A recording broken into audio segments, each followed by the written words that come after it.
faut changer ces jeunes. Il faudrait des jeunes qui sont éveillés et qui comprennent bien ce que c'est le changement. Et c'est comme ça qu'on va maintenant encore converger avec cette citation. Pour une maison qui veut prendre feu, il suffit qu'une personne soit éveillée pour sauver tout le monde. Alors, la personne là est caractérisée par nous.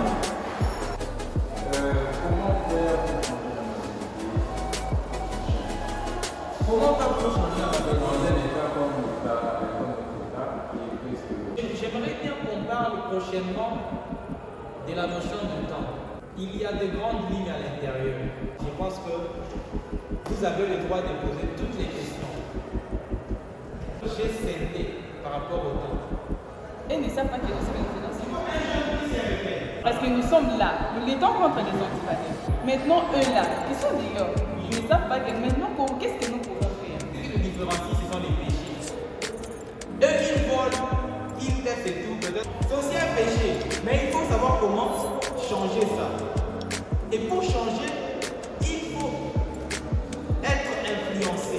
Quand vous vivez en communauté avec les gens qui récoltent les bonnes valeurs, ça vous incite à être valeureux. Ce qui a fait que je puisse changer, ce sont les responsabilités. La notion de responsabilité, parce qu'aujourd'hui, pour changer, il faut être entouré des gens qui sont sur la voie du changement, qui combattent les antivaleurs. Le respect des leurs de la nourriture, le respect des leurs d'arrivée. Il n'y a pas de Congo de demain, ni de Congo d'aujourd'hui qui puisse appartenir aux jeunes. Mais il y a que les jeunes qui puissent changer leur mentalité et capables d'agir. Nous voulons parler des antivaleurs en soi font objet d'une notion très complexe. Il y en a des natures différentes. Je vais évoquer quelques éléments.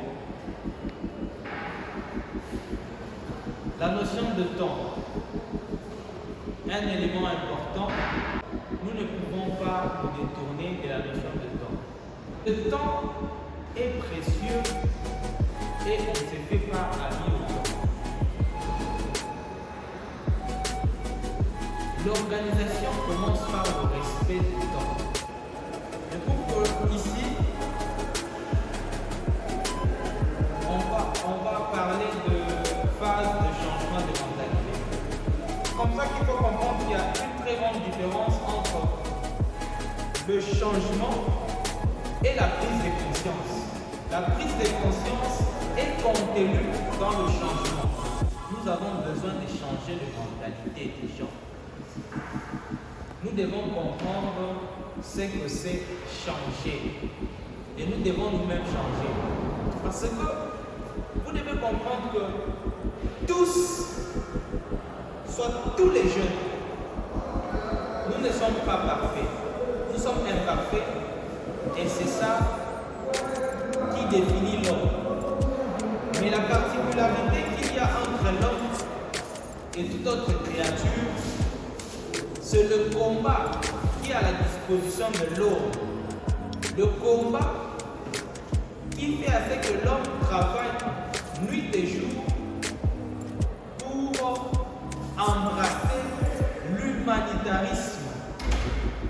L'humanitarisme, une notion très importante qu'on va ensemble dénicher prochainement. L'homme se définit par le fait qu'il soit imparfait. Et la seule différence qu'il y a entre l'homme qui est avancé, c'est que l'homme avancé travaille nuit et jour pour atteindre un état d'esprit exclusivement humain.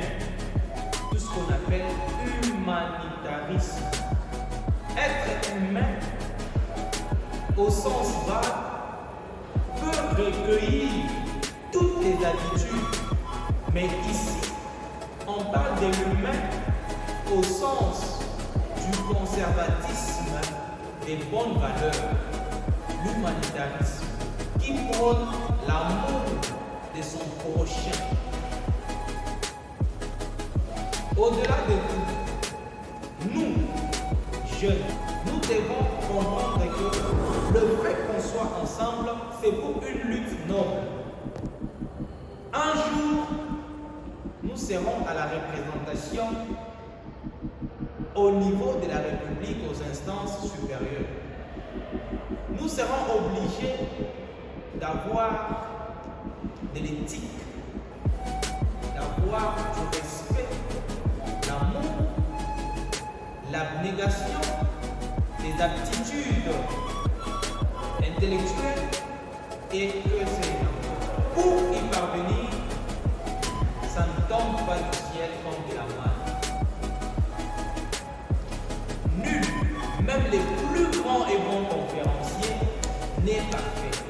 Mais toutes ces personnes-là sont confrontées aux difficultés que tous nous avons. La seule différence qu'il y a entre nous humains, ce sont peut-être nos péchés. Peut-être que l'autre, c'est masturbe, l'autre vole. Il n'y a pas un petit péché là-bas. Celui qui se masturbe, il pêche. Celui qui vole, pêche. Mais les deux, quand celui-ci verra l'autre voler, il va dire mon frère, ce que tu fais là, c'est une antivaleur, ce n'est pas bon. Alors, si l'autre aussi entend que celui-ci a des notions de masturbation, il va dire mon frère, ça c'est une antivaleur, comment tu peux être humain et agir comme ça? C'est ça la différence qu'il y a entre les humains. Ce sont parfois nos péchés. Alors il ne faudrait pas remettre en question le comportement des gens, mais il faudrait travailler pour être un exemple. C'est la lutte contre ces abus. Je m'excuse. Non, les 5 phases, on avait prévu de parler de la citoyenneté au sens large. Mais on s'est dit, je me suis dit, parler de la citoyenneté deviendrait costaud alors qu'il faudrait scinder. C'est comme ça que j'ai parlé exclusivement du changement, les étapes du changement et le changement de mentalité. Parce qu'on suppose que le plus grand pourcentage des jeunes qui sont dans les antivaleurs sont en train de vivre une vie par mois. Ce qui fait que nous allons nous lancer pour lutter contre ces antivaleurs. Ce que ces jeunes-là vont subir, ça s'appelle changement de mentalité. Non seulement ces jeunes, nous tous, nous devons être frappés par ces changements. C'est comme ça qu'on a expliqué que le changement de mentalité n'est pas exclusivement la prise de conscience. Parce qu'il y a la pré-contemplation, il y a la contemplation qui est la conscience elle-même, il y a la préparation, il y a aussi, après la préparation, il y a l'action et la stabilité. Chaque notion a ses éléments.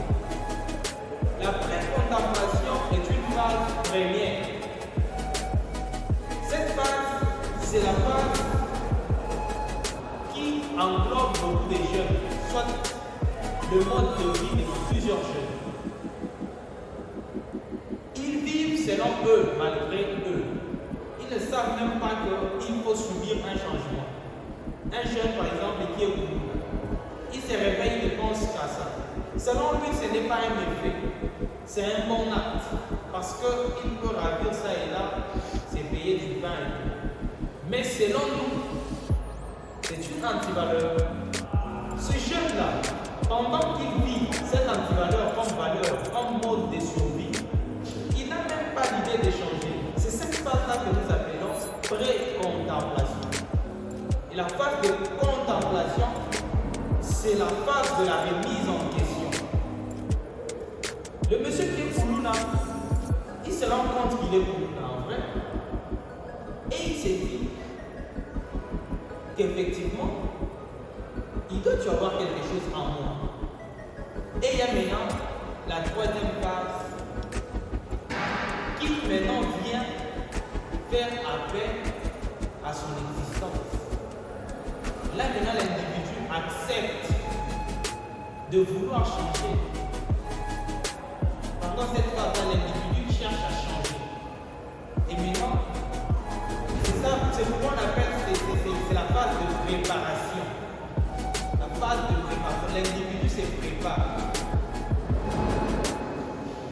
Et quand l'individu se prépare, il arrive à la phase maintenant du changement.